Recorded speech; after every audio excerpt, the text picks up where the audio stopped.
Hello guys, welcome back to my channel India post office GDS network. Thumbnail से आपको पता चल ही गया होगा कि आज के वीडियो का टॉपिक क्या है।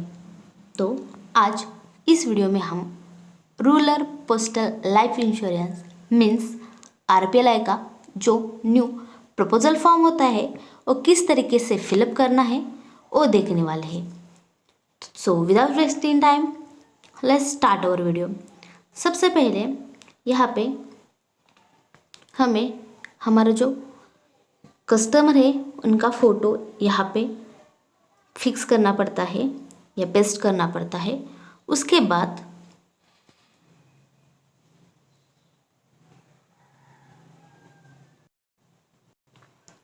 बाद हमें यहाँ पे एजेंट कोड हमारा डालना पड़ता है।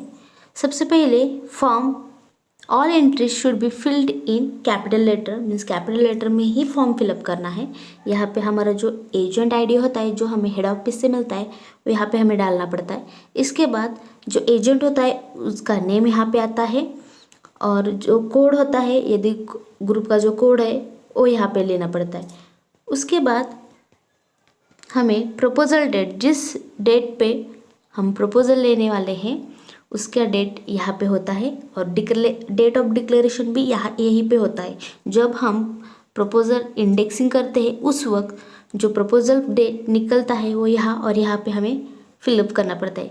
यहाँ पे देखिए, उसके बाद यहाँ पे प्रोडक्ट पॉलिसी टाइप कौन सा है तो यहाँ पे बहुत सारे हैं। सो मेरा सपोज ईए तो मैं यहाँ पे ईए एंडोमेंट इंश्योरेंस का जो होता है वो यहाँ पे टिक करना पड़ता है। इसके बाद क्या है, do you already have PLI RPLI policy, यहाँ पे यदि है तो यस करेंगे और उसका जो कस्टमर आईडी है यदि है तो यहाँ पे हमें फिलअप करना पड़ता है। उसके बाद यहाँ पे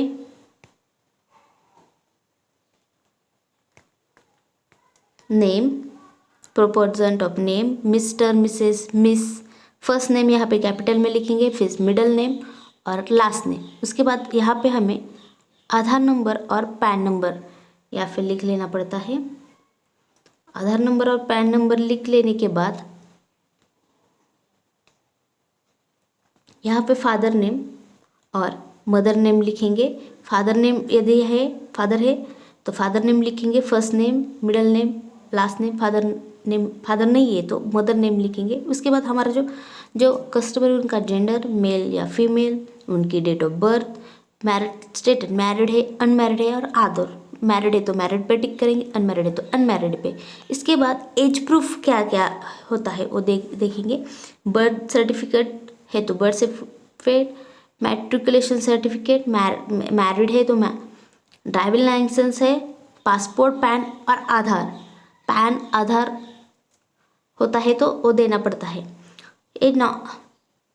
उसके बाद यदि फीमेल प्रोपोनेंट है तो नंबर ऑफ चिल्ड्रंस में कितने चिल्ड्रंस है, 1 है 2 है नहीं है। Now are you pregnant now, यदि प्रेग्नेंट है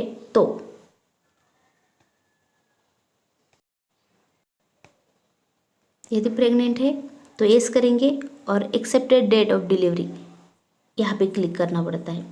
उसके बाद हमें करस्पॉन्डेंस एड्रेस जो है यहाँ पे उस पर फिलअप करना है। यदि यही एड्रेस परमानेंट है तो यहाँ पे क्लिक करेंगे। उसके बाद यहाँ पे प्रोपोनेंट ऑक्यूपेशन, यहाँ पे ऑक्यूपेशन एग्रीकल्चर है, फार्मर है, टीचर है, जो कुछ भी है, टेलर है कुछ भी यहाँ पे हो यहाँ पे फिलअप करना पड़ता है। इसके बाद उसका पैन नंबर और मंथली इनकम मीन्स वो yearly income means monthly income कितना होता है, 10,000 5,000 वो यहाँ पे फिलअप करना पड़ता है। इसके बाद नॉमिनी डिटेल्स हमें देने पड़ते हैं। नॉमिनी डिटेल्स में यहाँ पे कोई भी 3 नॉमिनीज हमें यहाँ पे देने होते हैं। इसमें आपको फिल करना है इंफॉर्मेशन। सपोज वाइफ है तो वाइफ का नेम, चिल्ड्रन से उनके नेम, यदि मदर फादर है यहाँ पे उनके name, gender, date of birth, Aadhaar number, उनका आपसे रिलेशन कितना है, और शेयर ऑफ नॉमिनीज, उनका मोबाइल और ईमेल आईडी नंबर। उसके बाद हमें यदि नॉमिनीज माइनर है, मीन्स चिल्ड्रन है, बिलो 18 है, तो यहाँ पे हमें अपॉइंटीज डिटेल्स देनी पड़ती है। उसमें first name, middle name, last name होता है, अब उसका relationship, date of birth, mobile number आपका देना पड़ता है। उसके बाद एडिशनल डिटेल्स क्या होती है कि यदि आपकी दूसरी कोई कौन सी भी पॉलिसी हो, PLI RPLI हो, तो यहाँ पे उसका नंबर, टाइप और कितनी समय और मैच्योरिटी डेट यहाँ पे देनी पड़ती है। उसके बाद अभी हमारे जो हमने RPLI लिया है वो कितनी ईयर, एज ऑफ मैच्योरिटी कितने एज तक है, पॉलिसी टर्म कितनी है, सपोज 10 है, 20 ईयर्स है। उसके बाद सम एश्योर्ड कितनी है, 1 लाख, 2 लाख, 3 लाख, 10 लाख, वो यहाँ पे लिखनी पड़ती है। उसके बाद प्रीमियम, यहाँ पे प्रीमियम कितना होता है, मीन्स प्रीमियम प्लस GST जितना होता है वो यहाँ पे हमें देना पड़ता है।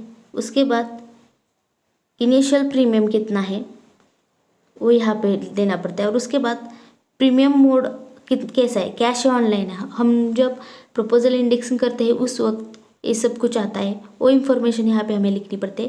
प्रीमियम पेमेंट फ्रीक्वेंसी मंथली है, क्वार्टरली है, हाफ ईयरली, वो यहाँ पे देनी पड़ती है। इसके बाद प्रोपोनेंट हेल्थ इंफॉर्मेशन एक इम्पॉर्टेंट पॉइंट होता है यहाँ पे, are you sound health at present, आपकी जो अभी की सिचुएशन प्रेजेंट में वो कैसी है, आप हेल्दी हो या कोई आपको डिसीज है, तो यहाँ पे वो इन्फॉर्मेशन यहाँ पे डालनी पड़ती है कि हाई ब्लड प्रेशर है तो no, diabetes, kidney liver problem है तो वो डालना पड़ता है, अस्थमा है, अल्सर है, डिसऑर्डर ऑफ स्किन है, यहाँ पे बहुत कुछ है। उसमें से जो है वहाँ पे यस करेंगे, जो नहीं है वहाँ पे नो का ऑप्शन करते जाएंगे।